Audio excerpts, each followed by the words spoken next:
Juan Kapitulo 6, versikulo 35. Si Jesus miingon kanila, "Ako mao ang pan nga naghatag sa kinabuhi. Ang muari kanako dili nagayod gutumon, ug ang mutuo kanako dili nagayod uhawon." Ang mga puno Pan sa kinabuhi. maglikon unta sa mong pagtuo ug gagakabi sa pagtuman sa imong mahal nga kasuguan. Ang Ginoo manaa kaninyo. Ang Santos Ebanghelyo sumala ni San Mateo. Sa kadungog ni Jesus sa balita nga gipatay si Juan, bibiya siya ni adtong dapita sakay sa kasakayan, miadto nag-inusara sa usa ka dapit nga awaaw. Nakabalita niini ang mga tao, namiya sila mga lungsod, milakaw sila aron pag-agpas kaniya. Si Jesus mikawas sa kayan, pagkita niya sa daghang pundok sa mga tao, giabot siya dakong kaluoy kanila. Giayo niya ang ilang mga masakiton. Nitong hapuna, ang iyang mga tinunan miduol kaniyang miingon, "Hapon na kaayo, awaaw kining dapita." Busa palakta na ang mga tao, patua sila sa mga balangay, aron makamalit sila og pagkaon. Si Jesus mitubag, "Dili kinahanglan nga manlakaw pa sila. Kamo mismo ang maghatag kanilang pagkaon." Sila mitubag, 5 ra ka pan ug 2 ka isda ang among dala. Si Jesus miingon, "Dada nga rin." Niya iyang gipalingkod sa kasagbutan ang mga tao, kikuha niya ang 5 ka pan ug 2 ka isda. Niya miyahat siya sa langit, nagpasalamat sa Dios. Niya gipikas-pikas niya among pan, gihatag ngadto sa mga tinunan, gihatag usab kini sa mga tinunan ngadto sa mga tao. Nangaon ang tanan, nangabusog. Niya gihipos sa mga tinunan ang sobra nga nakapuno pagyud 12 ka bukag. 5,000 ang ginaganon sa mga tao nga nangaon, way labot ang mga babae o mga bata. Ang Ebanghelyo sa Ginoo. Pasalamati ang Ginoo kay siya maayo, ang iyang gugma mulungtad hangtod sa kahangturan. Pasalamati ang Diyos sa tanang mga Diyos, ang iyang gugma malungtaron.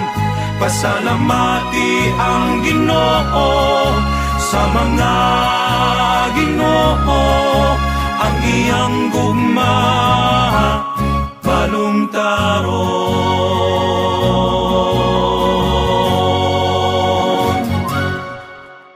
Dinhi sa Ebanghelyo karong adlaw atong nakita ang the human aspect atau hanung bahin ni Jesus. Kini mo ang iyahang pagka mabination, compassionate. Sa diha nakita ni Jesus ang panon sa katawhan, nakita niya ang ilang mga panginahanglan. Iyang naamguhan ang ilang tinguha, makauban siya o makadungog gikan kaniya. O si Jesus miatiman kanila. Iyang giayo ang ilang mga masakiton. Bisan pa ni ana, gusto niya nga muhatag og dugang pagyud sa pagbuhat og labaw pa alang sa gikinahanglan nila. Busa gusto ni Jesus nga gani pakanon sila. Samtang si Jesus nagatubang sa makaluluoy kang kahimtang sa katawhan. Ang unang reaksyon, ang iyang unang reaksyon mo ang pagtabang, pag-ayo, paghupay sa ilang kasakit o kagutom.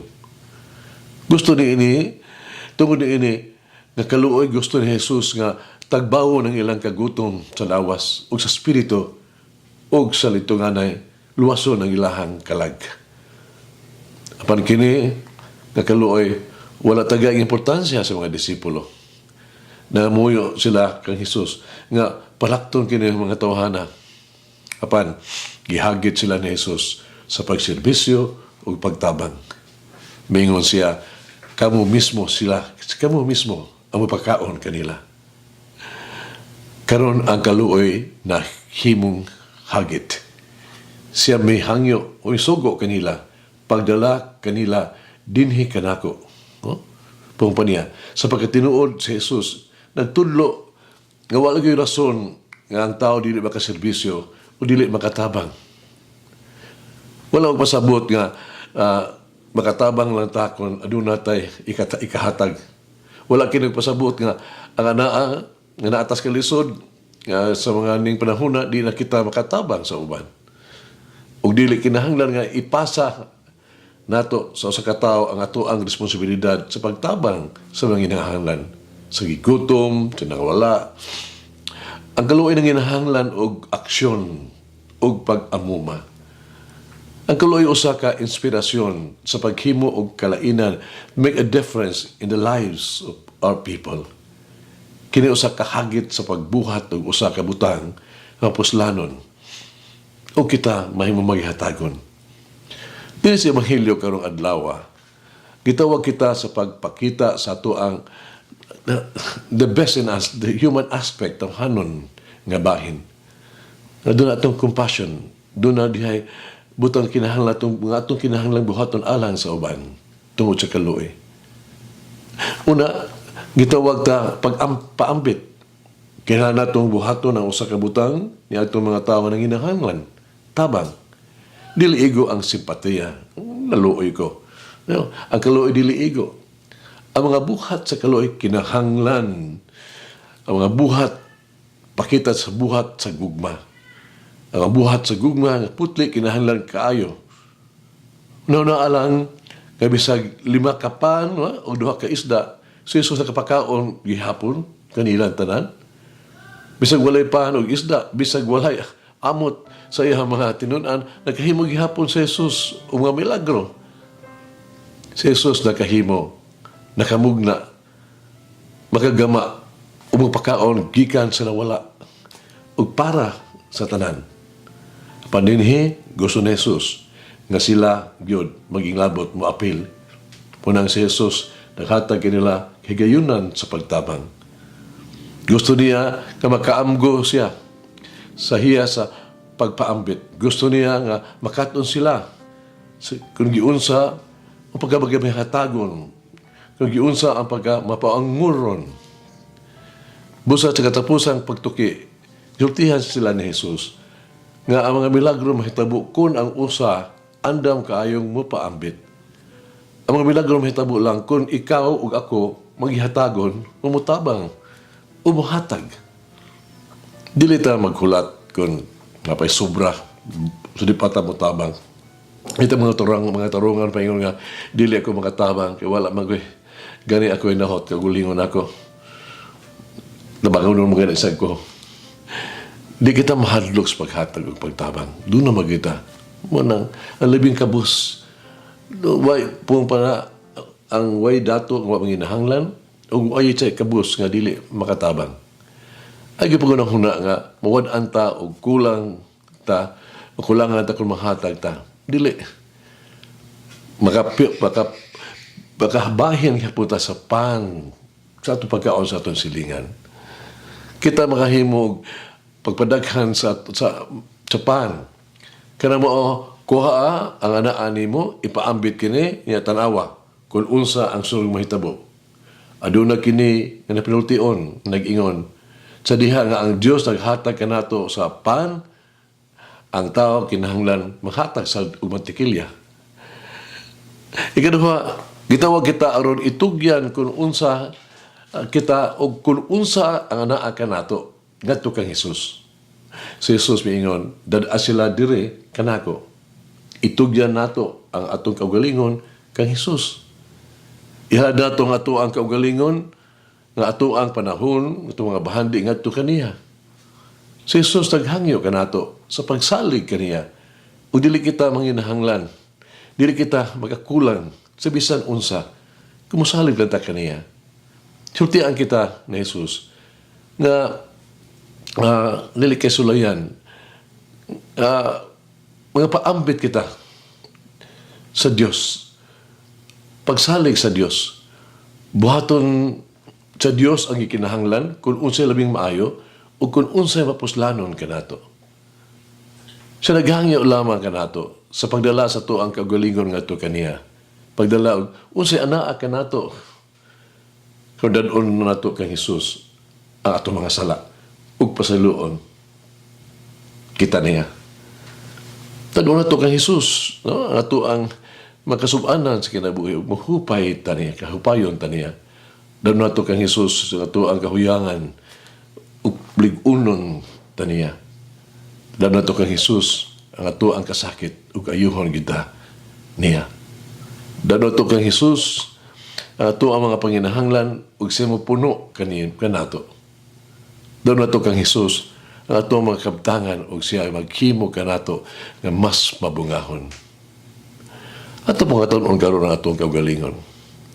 Sa atong pagpahinumdum sa sugo sa Dios, no? Dad-a pong panadad sila di kanako. Unsa man di ay ato ang gidala ngadto kang Hesus. Unsa pa man ang kinahanglan natong dad-on ngadto kaniya.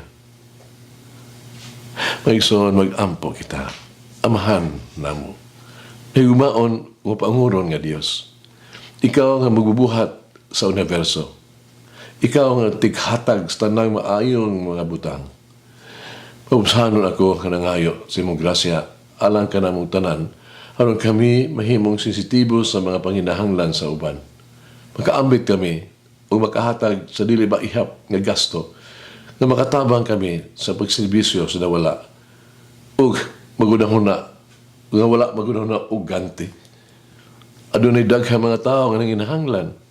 Adunay daghang paagi nga mahimo namo o pagtabang. Apan uban sa imuhang pagiya among maluluyong amahan, himo kami nga sama kanimo, mapanguron, maghihatagon, kanunay nga magbuhat og maayo, maghatag og labing maayo, ug mapuslanon. Amen.